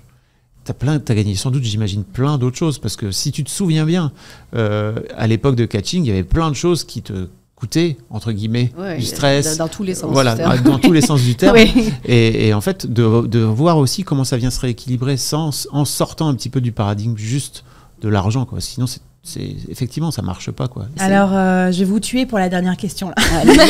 Allez, c'est parti. Là, on va mettre les 2 pieds dans le plat de fou. Alors, on parle souvent dans notre univers entrepreneurial de la liberté financière. Oui. Il hausse les sourcils, Fabrice. Alors, j'ai une question à vous poser. Autour de cette table, est-ce que vous avez ce qu'on appelle une freedom figure, c'est-à-dire un chiffre financier qui, d'après vous, vous mettrait en sécurité financière et vous permettrait d'atteindre la liberté financière? Je sais pas pourquoi j'ai l'impression que je devrais avoir une réponse, parce que j'ai l'impression que ça me permettrait de me dire, ok, à ce niveau-là d'argent, bah au moins, voilà, c'est bon, maintenant tout va bien, quoi. Et en fait, je peux rien te dire. Je ne sais pas ce que ça veut dire. Je n'ai pas ce chiffre-là, j'ai pas cette info. Mais par contre, tu vois, je fais aussi attention à ce truc. En étant dans le salariat, j'ai vu des mecs, tu vois, courir après le titre, courir après le pognon. Et du coup, bosser 60 heures par semaine pour des mecs qui leur hurlaient dessus. Et c'est ce truc que moi, j'ai déconstruit dans le salariat, et j'ai pas prévu de me foutre dans l'entrepreneuriat à côté, tu vois. De me dire, tiens, on va courir derrière un titre et se faire hurler dessus par je sais pas qui. Et... Par toi-même, généralement. Par toi-même. Et tu sais, le truc, on parlait de sponsoring dans un autre machin. Tu vois, accepter par exemple des deals ou des contrats ou des clients ou des machins qui te cassent les pieds. Et en fait, tu continues parce que tu comprends, faut que tu fasses les 250. Et... Ouais. Fabrice, alors, un freedom figure? Non, pas du tout. Vraiment, jamais de ma vie. En fait, à l'époque où je voulais vendre Mademoiselle, je voulais le vendre 1 million d'euros, mais c'était complètement con, en fait, parce que ça n'avait aucun sens. Juste parce qu'en fait, je voulais 1 million d'euros. C'est pour le symbole. Le chiffre, il est arbitraire. Ça n'a aucun sens. millionnaire. Ouais, mais en fait, c'est débile. Mais en plus, t'es pas millionnaire. C'est ce qu'on disait avec le CA, oui, t'es pas non, millionnaire là, parce que tu vas payer des impôts Alors sur déjà, ton tu million, payes donc tu un seras impôt, pas etc. millionnaire. Ouais. Mais Millionnaire surtout- LinkedIn, on s'entend. Millionnaire LinkedIn, ouais. Mais surtout, bon, alors j'ai pas le droit de dire combien j'ai vendu la boîte parce que je suis sous contrat, mais en gros, j'ai vendu moins que ça et je suis très heureux de l'avoir vendu moins que ça. Pourquoi ? Parce qu'en fait, je leur ai dit, moi, je veux partir. C'est-à-dire que je veux vendre et partir et pas rester 3 ans de plus en tant que salarié, justement, parce que sinon, j'aurais... Et si tu veux, ce truc, le fameux earn-out, en fait, qui te servent un peu de carotte ou qui te disent, OK, on te file une partie du prix de vente et en fait, à la fin, tu gagnes une autre partie. Moi, j'aurais jamais voulu. J'étais là, moi, en fait, je veux ma liberté. Et en fait, quand j'ai compris, le jour où j'ai compris qu'en fait, cet argent-là, c'était aussi une façon d'acheter ma liberté et de pouvoir partir, parce qu'en fait, c'est bon, j'avais fait le tour pendant 15 ans, je voulais plus rester. Je me suis dit, en fait, peu importe le prix, mais juste, tu es aussi en train d'acheter ta liberté. Donc, ce fameux freedom figure. En gros, moi, ce que j'ai envie de dire, c'est mon expérience aussi, à la fois de coach sur la relation à l'argent, mais aussi, tu vois, de podcasteur. J'ai entendu plein de gens me parler. J'ai 150 épisodes dans l'histoire d'argent, donc vraiment, j'ai entendu plein de gens. Je crois que si tu mets ta sécurité sur ton compte en banque ou sur ce fameux freedom figure, c'est quoi ta liberté financière, ça ne fonctionne pas. Parce qu'en fait, tu en voudras toujours plus. C'est-à-dire que si tu te dis, OK, moi, mon freedom figure, c'est, je sais pas, 1 million d'euros, et en fait, tu te dis, le jour où j'aurai 1 million d'euros, je serai bien dans ma tête, machin. Non, pas du tout, tu seras pas bien, parce qu'en fait, tu voudras autre chose. C'est sûr et certain, ça sera pas assez, parce qu'en fait, il y aura d'autres choses que ce million d'euros viendra t'apporter, que tu n'as même pas en tête. Par exemple, super question, je trouve, c'est si tu gagnais demain à l'euro-million, genre une loterie, tu gagnais 200 millions d'euros, qu'est-ce que tu ferais ? Je te jure que quand tu me l'avais fait faire ça à l'exercice à la Maison des Créateurs. Et t'avais fait quoi ? Et ben moi j'avais plus de moins que de plus. Voilà. Donc en gros j'étais dans la catégorie je refuse les 20 millions d'euros. Il y a des gens qui en veulent pas. 200 millions, pas 20. Tu refuses la thune. Parce que tu fais tes plus et tes moins et du coup tu réfléchis aussi à ce que tu en as besoin pour être heureux, etc. Et moi je fais partie des gens qui pensent que le chemin rend aussi heureux que la destination. Comme moi, par exemple, je kiffe tous les jours ma vie de solopreneur, mais jamais j'échangerai pour une autre vie de maman, de femme, de tout. 200 millions. Oui, parce que moi, c'était plutôt ça mon calcul dans la tête. C'est Mais là, on parlait des problèmes de riches, de que si tu as beaucoup de millions, tu as aussi des problèmes à gérer qui interviennent, qui rajoutent si tu penses que, tu vas avoir des... Mais tu vois, moi, là-dessus, un truc que je dis souvent, par exemple, aux salariés qui ont du mal à négocier. C'est que tu dis, ouais, mais je vais devoir bosser plus, et puis ils vont attendre plus de moi, et puis machin, c'est pas ce que je veux, etc. et tout. Ou alors, l'autre truc qui est classique, c'est je gagne assez. Tu vois, je gagne assez, donc pourquoi j'irai négocier plus et tout. Moi, ce que je leur dis toujours, c'est le pognon, tu le channels vers toi. Comme ça, après, tu le redistribues où tu veux. Donc, si par exemple, tu le veux pas l'argent, les 200 millions, tu les veux pas, tu les prends. Comme ça, tu choisis qui les aura. Moi, j'ai pas de problème. J'ai pas de problème à laisser de l'argent sur la table. Enfin, j'en laisse pas, quoi, dans mon business. Tu vois, c'est plus l'histoire du côté millionnaire. J'ai plus pensé à mes enfants. Tu sais, on avait parlé aussi, un de tes épisodes, c'était sur le rapport à l'argent que tu donnes à tes enfants et tout. Et je me suis dit, voilà, putain, ça, c'est critique. Est-ce que tu as envie qu'ils soient pourri gâtés et compagnie ? Donc, c'était presque dépersonnalisé. Parce que l'argent pourri gâte. Alors attends, donc moi j'ai une petite anecdote sur le freedom figure. Quand je me suis lancée en freelance, j'étais obsédée par mon freedom figure, c'était est-ce que je peux prouver qu'en freelance je gagne autant que mon job d'avant où j'étais très bien payée ? Parce qu'en gros j'avais perdu mon statut et du coup c'était important pour moi. J'étais quand même carriériste, ambitieuse et tout, donc ça comptait, tu vois, d'avoir réussi à me hisser. Je le suis toujours. Et du coup, j'avais en tête les 300K de CA pour pouvoir, en gros, gagner mon salaire à 6 chiffres d'avant. Ouais. Sauf que, une fois que je l'ai atteint, comme tu dis, en fait, ça n'a rien changé. J'étais contente si ça m'a forcé quand même à changer de business model. Et en vrai, je kiffe beaucoup plus maintenant d'avoir des revenus asynchrones et tout ça que de vendre mes journées à 800 € par jour et tout. Ça me convient mieux comme style de vie. Donc, je suis contente pour ça. Mais ce que je voulais dire, c'est qu'effectivement, il faut faire gaffe au toujours plus. Parce qu'après, tu te fixes d'autres paliers. Et là, j'ai vu Sam Altman qui disait qu'avec l'IA, on allait avoir le solopreneur à 1 milliard. Donc, ça ne s'arrête jamais, putain. Il n'y a jamais de chiffre assez élevé. Donc, voilà, c'était pour faire rire sur ça. Écoute, je pense qu'il y a quand même un... Je ne sais pas s'il y a un chiffre magique subjectif. Je pense qu'on veut tout... C'est que surtout quand on commence, on voit le 6 chiffres. C'est genre, je veux faire 100 000. On ne sait pas pourquoi, mais on veut faire le 6 chiffres parce qu'on se fait dire que c'est cool. Pour ça, tu l'as atteint. Tu veux faire le million parce que c'est comme le prochain palier. 7 chiffres après. Eh bien, effectivement, 7, 8, ouais, 8. Non, t'as le demi-million en général aussi dans le truc. Oui, effectivement. Le demi. Dans tous les cas. Là où je voulais en venir, c'est que quand c'est subjectif puis c'est basé sur rien, ouais, non, je suis d'accord, ça vaut pas grand-chose. Par contre, je pense qu'il y a un calcul quand même à faire par rapport à qu'est-ce qu'on a besoin. Puis moi, c'est un calcul que j'ai fait plus à l'époque où on était digital nomades, puis on regardait dans les différents pays dans lesquels, avec le coût de la vie, puis qu'est-ce qu'on voulait faire, c'était quoi notre coût de la vie dans ce pays-là, puis de faire le calcul justement de combien est-ce que j'ai besoin pour vivre. Là, c'est vraiment la base. Oui. Puis c'est pas juste la base genre alimentaire. C'est pas juste combien c'est l'épicerie de base, mais c'est aussi, tu sais, dans quoi est-ce que je suis confortable, puis tout. Puis tu sais, je veux dire, à Montréal, ça coûte plus cher qu'en banlieue et ainsi de suite. Fait que c'est un choix que je veux pour être capable de marcher où est-ce que je vais. Ça coûte plus cher. Donc, être capable de faire ce calcul-là, il y a une partie qui commence par dire, ça justifie ça, à la limite. Ça veut pas dire que ça arrête là, parce que tu peux avoir d'autres ambitions, tu peux vouloir expérimenter plus dans la vie, puis je sais pas, tu sais, on parlait de luxe tantôt, puis tout, je pense pas que c'est pas mauvais nécessairement, le luxe, tu sais. Je veux dire, on est humain, on veut expérimenter qu'est-ce que la vie a amené aussi. Je pense qu'on peut aussi, tu sais, déterminer qu'est-ce qu'on garde, comment est-ce qu'on donne, qu'est-ce qui est trop. C'est assez subjectif aussi comme question. Puis après ça, encore plus, il y a un autre niveau qui est l'inflation. Dans le sens où, est-ce qu'on refait la même année après année, après ça, tu commences à perdre. Des fois, tu as l'impression que, notamment freelance, ils oublient ce paramètre, quoi. C'est-à-dire que je leur dis, ça fait combien de temps que tu n'as pas augmenté tes prix? Leur TJM, c'est 500 € depuis 10 ans, quoi. Mais plus que ça, le prix des formations en ligne n'a pas augmenté depuis je ne sais pas combien d'années. Tout le monde voit le même prix. 247, 300, puis 4... On n'augmente pas parce que ça devient une norme.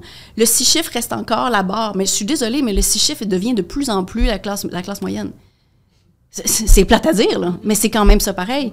Fait que tu sais, t'as beau faire 100 000, en tout cas au Québec, je sais pas comment ça change exactement ici, mais t'as beau faire 100 000, ou avant, dans le temps de mes parents, 100 000 c'était extraordinaire, tu peux te payer, je veux dire, une belle maison pour une famille de 3. Tu peux pas avoir exactement la même affaire que tu avais. Puis on le sait, c'est générationnel. Fait que de prendre ça en considération, il y a une question de calcul. Donc, je pense pas que tu peux refaire la même chose puis d'être satisfait de quelque chose. De prendre ça en considération, c'est important. La croissance, c'est pas juste une espèce de rêve d'entrepreneur de faire plus. C'est aussi de prendre en considération, de s'adapter aussi au niveau personnel, au niveau entrepreneurial. Mais oui, ça veut aussi vouloir dire augmenter les salaires parce que toi aussi, tes dépenses augmentent aussi, et ainsi de suite. Une question de calcul, il y a une question de subjectif, une question d'ambition. De vouloir plus pour rien, c'est un peu vide. Mais d'être capable de dire de quoi est-ce que j'ai besoin, puis comment est-ce que je peux expérimenter ma vie de façon éthique, de façon saine, mais quand même, de cocher les cases sur ma liste, puis d'expérimenter la vie to the fullest, je pense que c'est important aussi. Hyper intéressant et pertinent de toujours se questionner aussi et pas rester rigide. Parce qu'on l'a vu, toi, Fabrice, c'est quand même génial ton histoire de genre j'avais un rapport à l'argent conflictuel ou bizarre et je suis devenue coach en rapport à l'argent. De quoi tu parles? Il a commencé par j'avais pas de problème. J'ai aucun problème. C'est hyper bien. C'est la déconstruction, Bah oui, bien sûr. Et puis en fait, c'est aussi parce que j'ai fait ce chemin-là que je vois très bien à quel point je suis bon aujourd'hui pour aider les gens. Hyper intéressant. Et je pense que ça, nos métiers, ça nous apprend aussi à beaucoup nous déconstruire, tu vois, de jamais rester, prendre les choses pour acquises et tout ça. Alors pour finir, avant de clôturer sur la partie SAV et tout ça, j'ai un petit jeu. J'ai cherché des citations sur l'argent célèbres. Enfin, en tout cas, des personnes célèbres ont dit ça sur l'argent. Du coup, je trouve que ça en dit long aussi sur leur rapport à l'argent. Prenez un petit drapeau. Prenez le drapeau violet, par exemple. Et puis, si vous savez qui a dit la citation, vous pouvez le lever. Ah ouais. Vous êtes prêts? Oui. Allez. On va tenter des dingueries. Hein. Première citation. Je voudrais vivre comme un pauvre, mais avec beaucoup d'argent. Donald Trump. Non. Je tente, je joue. On a un peu le côté vide bohème, mais quand même assurer ses arrières. Un peintre. Picasso. Oui, c'est Picasso. Oh, wow, c'est out of touch as fuck. Alors, deuxième citation. L'argent est un serviteur utile, mais un maître terrible. Oh oui, j'ai entendu. Mais ça, c'est anglophone, ça. Ouais, puis c'est pas un président ou un truc comme ça qui a sorti ça. Non, une figure politique. Non, c'est un philosophe. En France, en tout cas, bien connu de l'époque des C'est pas Lumières. Rousseau. C'est Voltaire. C'est Voltaire. Voilà. Troisième citation. Vous ne pouvez pas rêver d'une vie à 1 million et avoir une éthique de travail à 1 000 €. C'est de la merde comme phrase. Ah ouais, tu trouves? Ah ouais, quand je l'ai lu, je me suis dit... C'est quoi une éthique de travail à 1 000 €? Enfin, work ethic, c'est traduit de l'américain. Ouais, mais en gros, je veux dire, tu peux pas rêver d'une vie à 1 million et faire du travail qui vaut 1 000 €. Ouais, non, c'est pas ça que ça dit. Ça dit, si tu gagnes 1 000 €, c'est que t'as une work ethic qui No vaut pain, 1 000 no €, gain. quoi. No pain, no Ah, gain et tout ça. ça, on est en plein là-dedans. Celui qui l'a dit, C'est il est à intéressant, je fond. l'ai lu comme toi initialement. J'étais comme, mais je comprends. Là, Non, no pain, no gain, plus Moi, je l'ai tu compris as la plus valeur en que tu qualité de mérites. travail. Quoi. En gros, si tu fais un travail de merde, t'attends pas à être millionnaire. Ouais, dans critique, les c'est temps pas qui juste courent, le ça fait travail. du bien de le rappeler aussi de temps en temps quand même. Mais, Oui. mais en même temps, c'est un peu une pensée sacrificielle parce que ça veut dire Oui. qu'il faut travailler plus pour gagner plus. Alors que évidemment que non, il y en a plein qui Oui, travaillent mais, moins. et ça qui- sous-entend que les gens qui gagnent 1000 € méritent leur sort aussi. Ah, C'est pas ouais, c'est pas ouf. Bah, de toute façon, c'est Gary Vee, hein, en même temps. Voilà. Ça m'est étonné. On est sur un truc un peu spontané. Polarisant. On n'est pas sur un niveau de philosophie, je pense, extrême. 4e citation.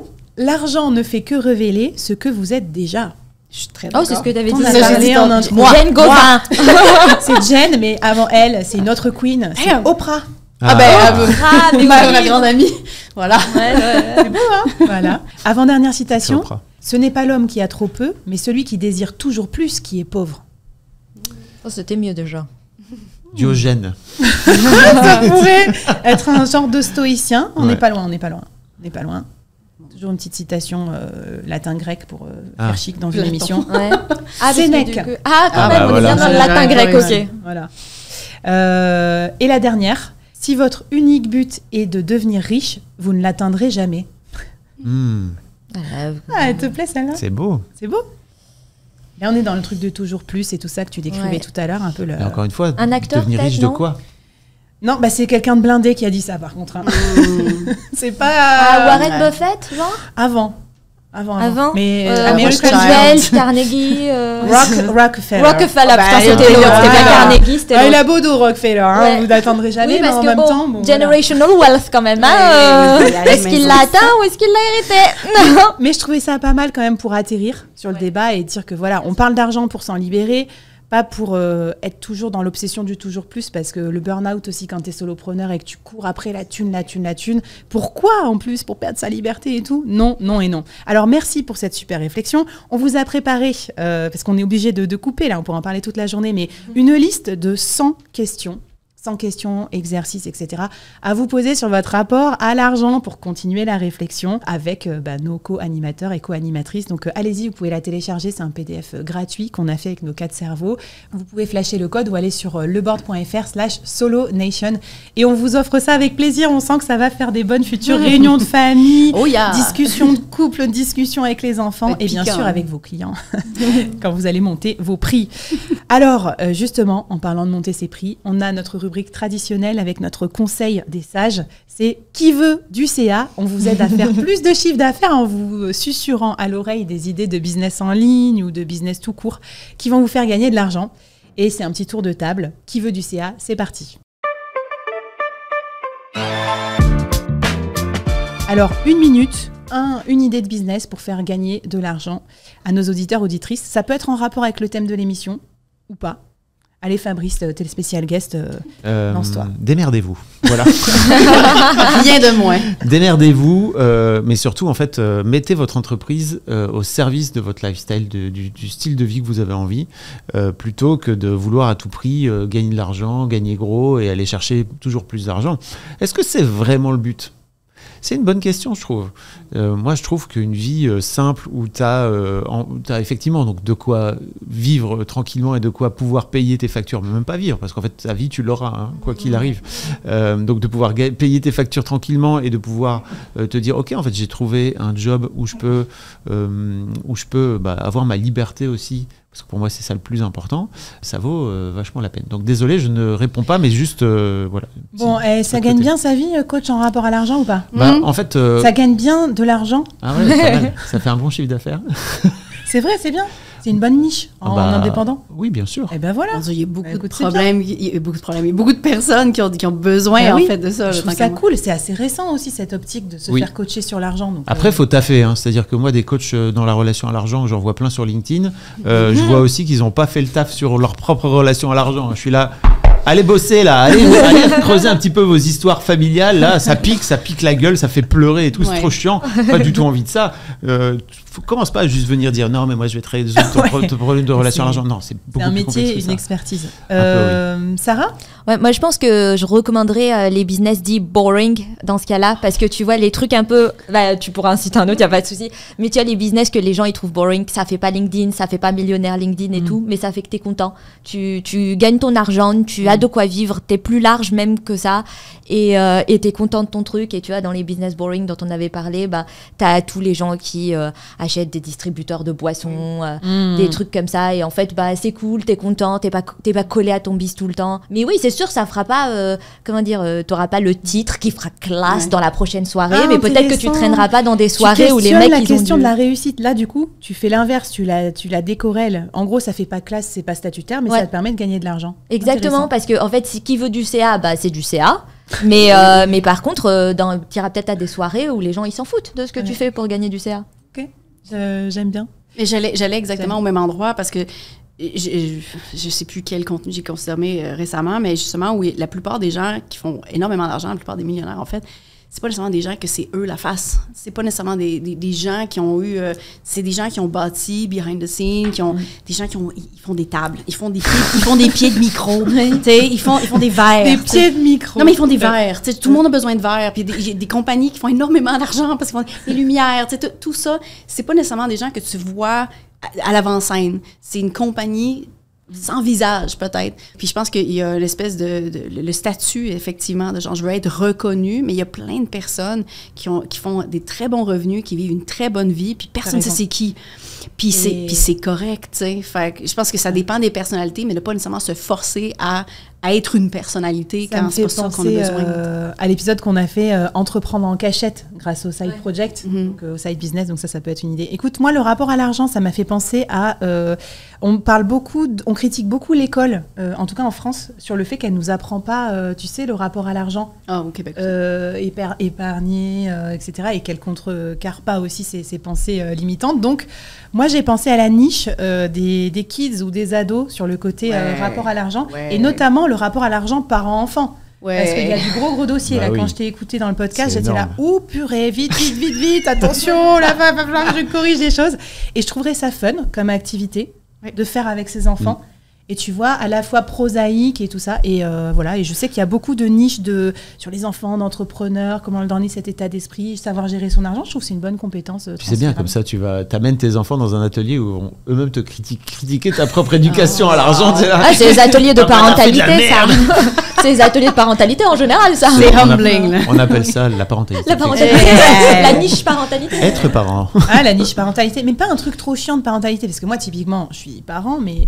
tous les trucs 100% trop premier degré par an, c'est bon, quoi. Alors que là, ça me ferait plus marrer, un truc sur l'argent ou quoi. Voilà, bon, bref. On leur refile nos traumas avec de la joie. Toujours avec de la joie.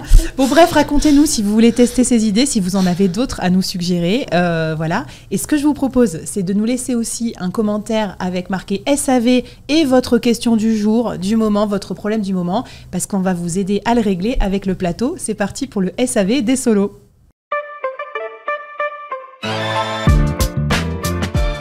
Alors, la question solopreneur du jour. Vous avez 1 minute pour répondre à cette personne qui nous a posé une excellente question, je trouve, par rapport à notre thème du jour, et lui donner des pistes pour corriger ça. Parce qu'on avait dit qu'on en parlerait en plus en début d'épisode. Voilà la question d'Alice Faure. Alors, Alice nous demande comment se mettre dans le mindset « spend money to make money » sans être non plus dans l'extrême de tout dépenser. Quels sont vos retours d'expérience sur les pires investissements que vous avez faits dans ce mindset-là, notamment. Donc, il y a 2 questions en une. Allez, je vous laisse 2 minutes. Des mauvais investissements sont quand même des bons investissements, dans le sens où c'est pas parce qu'au final, tu n'as pas eu l'objectif A sur lequel tu étais que tu n'as pas rien eu en retour. Des investissements financiers, perdre 25 000 $ sur un programme spécifique parce que je me suis dit, c'est ça que je veux faire. Puis finalement, me rendre compte... après quelques semaines que c'est pas du tout ce que je veux faire. Puis je suis pas le genre de personne qui va demander un remboursement parce que j'ai appris énormément. Ça m'a coûté cher pour l'apprendre, mais ça m'a appris énormément. Donc, au final, c'est un bon investissement. C'est un investissement qui est coûteux, mais tu sais, les dépenses, puis moi, laisser de l'argent sur la table, si ça ne fit pas et puis c'est pas aligné, ça me dérange pas du tout. C'est comme, j'en ai fait plein à le gala Elevate que j'ai organisé l'an passé. Un moment donné, on n'était pas dans la bonne salle. Il y avait une question de dépôt qu'on avait déjà fait, qu'on voulait pas, en tout cas, qu'on pouvait pas avoir de remboursement, peu importe. Puis c'était 17 000 € qu'on laissait derrière. Moi, c'est les 24 000 Canadiens que j'ai laissés sur la table parce que je voulais absolument aller dans une salle qui allait refléter qu'est-ce que j'avais vendu. Puis c'était beaucoup plus important pour moi, ça. Ça a été un investissement, ça a été une mauvaise dépense. Mais au final, qu'est-ce qui est plus important pour moi, c'était de remplir, de tenir ma parole. Fait que je pense qu'il y a une question de valeur là-dedans, puis de désassocier. Quand on fait un investissement qui était pas bon, ben là, tu sais, c'est un échec personnel. Ben, peut-être que tu aurais voulu garder l'argent, mais au final, tu as payé pour un apprentissage. Super intéressant. Sarah? J'ai pas vraiment fait de mauvais investissements avec Power, pas encore, mais le chemin est encore long devant moi. Je pense que ce qui qualifierait vraiment mauvais investissement, je suis assez d'accord avec Jen, mais du coup ce qui qualifierait vraiment mauvais investissement, c'est tout ce qui est de l'ordre du scam, quoi. Tu sais, vraiment, t'achètes un truc et c'est naze et ça a été survendu, voir s'il y a rien derrière ou genre. Ça évidemment c'est de la pure perte. Sinon le reste du temps, en effet, t'apprends quelque chose. Et par rapport à combien faut dépenser, ce genre de trucs. Je pense que tu as vraiment intérêt à gérer ça sérieusement en début d'année avec ces histoires de trésorerie et de savoir combien de temps il te faut de trésorerie. Et ça dépend évidemment des situations, si tu es salarié, si tu es salarié par ton entreprise d'entrepreneuriat, si tu as d'autres sources de revenus, etc. Évidemment, tu peux pas prendre le même niveau de risque selon en fait, la question de combien d'argent simplement il va te falloir dégager par ton entreprise et puis à quelle dépense que tu as déjà promis, tu dois faire face et quel contrat tu dois déjà, facture, tu dois honorer.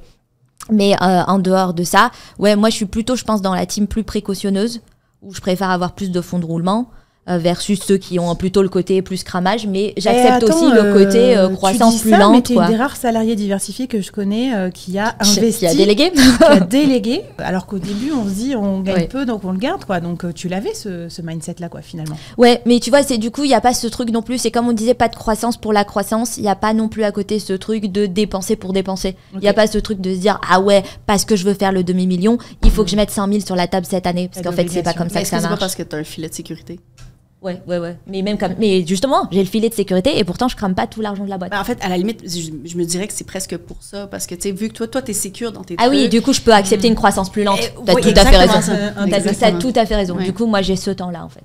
Alors, Fabrice, se mettre dans le mindset spend money to make money. Bah écoute, moi j'ai une question de coach en fait, c'est qui serait cette personne si elle se mettait dans l'extrême de tout dépenser? Parce qu'en fait elle parle de ça, moi c'est ça qui me touche, qui me marque dans la question, c'est sans être dans l'extrême de tout dépenser. À mon avis, ce bout de question là vient en dire beaucoup plus sur sa relation à l'argent à elle que tout simplement d'avoir un conseil un peu générique, quoi. Pourquoi en fait à un moment donné elle se dit spend money to make money sans être dans l'extrême de tout dépenser? Est-ce que en fait elle a peur si elle commence à, peut-être en fait tout simplement qu'elle a du mal à investir de l'argent et qu'en fait elle se dit si je commence à investir je vais pas pouvoir faire autrement que tout claquer? Peut-être que dans sa famille elle a eu son flambeur un peu, elle a eu, tu vois, des trucs de flambeur où elle se dit oh là là, mais en fait moi si j'ouvre ce robinet là d'un coup d'un seul je vais tout claquer, alors que non, en fait tu peux tout simplement ouvrir le robinet tout doucement et puis voir que ça coule sans être dans le truc de à un moment donné j'ai la peur je vais l'ouvrir grand et en fait tout va partir, quoi. Non, c'est pas aussi simple que ça. Excellent conseil, et peut-être se connaître, ça permet aussi, je pense, Alice, justement de savoir où tu te positionnes. Si tu sais que tu es un gros radin, va presque falloir se forcer à déléguer. Moi, je me rappelle, par exemple, se mettre une pocket de délégation en disant... Non, mais moi, je caricature, mais tu vois, c'est imagine... Pas grave d'être radin. Quand moi, à l'époque, j'avais gagné 100 000 € ma première année en freelance, je dépensais zéro, enfin, genre rien. Et là, je me suis dit, c'est pas normal, ce serait quand même bien de mettre 5 ou 10 000 € de côté pour déléguer. Donc, je m'étais forcée. Et là, à l'inverse, où je suis plus en mode, j'ai des gros projets, des ambitions, machin, j'ouvre les vannes à fond. Là, je fais attention à, au contraire, me resécuriser en mode, attention, crame pas tout d'un coup. Ok, l'émission, c'est un gros budget, mais le reste, faut contrôler. Il y a du budget, les gars. Oui, évidemment. Il y a du budget. Mais après, je veux te dire aussi, Alice, je pense qu'on le pense tous autour de cette table. Moi, je suis complètement d'accord avec toi aussi sur il n'y a pas de dépenses qui ne t'apprend pas. Et c'est vrai que ça te fait passer des paliers d'état d'esprit. Toujours. Et c'est aussi que c'est pas, pour rejoindre Fabrice, c'est pas irréversible. Genre, tu vois, tu me dis, t'es la seule salariée diversifiée que je connais qui a délégué. Tu vois, j'ai délégué à des freelances, ce qui veut dire que si pour une raison ou pour une autre, c'est plus la bonne situation, je peux tout simplement leur dire que c'est plus possible et puis on arrête le contrat et puis c'est fini, quoi. Exactement. Donc, il n'y a pas de... les décisions sont rarement irréversibles non plus, quoi. Ouais, c'est ça, c'est pas noir ou blanc. Il y a comme un mindset aussi que l'argent est finite. Genre, tu sais, il n'y a pas... Ouais, trop intéressant. Il y a comme une fin, là. Il n'y en aura pas d'autres après, là. C'est comme, non, attends un peu. Là, tu perds aussi toutes tes connaissances en même temps que tes dépenses, tu sais, c'est pas... Moi, typiquement, là, j'investis sur l'émission et je me dis vraiment, ça va m'en créer. Oui. Tu vois, donc c'est ça aussi qui est intéressant. Bon, bah merci beaucoup pour vos témoignages et vos vulnérabilités aussi en tant qu'entrepreneur, entrepreneuse autour de cette table. J'espère que cette émission vous a plu. On a passé un bon moment avec vous. Et puis du coup, bah, si ça vous a plu, bah, vous pouvez nous liker, laisser des étoiles, des commentaires sur Spotify, sur YouTube. On va répondre à tout. Profitez-en, hein, si vous avez des doses sur le rapport à l'argent, on passera dans les commentaires. Pensez aussi à vous abonner à la chaîne Le Board Média et puis à faire passer surtout cette émission à un pote solopreneur. Parce que nous, ce qu'on veut montrer avec la Solo Nation, c'est que toute la francophonie a un rôle à jouer aussi dans l'émancipation, le fait de pouvoir vivre libre, indépendant, gagner de l'argent en ligne. Qu'on vous donne les meilleurs conseils parce que c'est pas toujours facile de les trouver. La plupart des gens parlent de ça, sont en anglais. Donc voilà. Donc si l'émission vous plaît, pensez à la soutenir. Merci beaucoup d'avoir suivi Solo Nation. Vive la liberté, vive l'indépendance et vive la Solo Nation, là où les solopreneurs ne se sentent plus jamais seuls. Et vive l'argent. Et vive l'argent! Allez, salut les solos!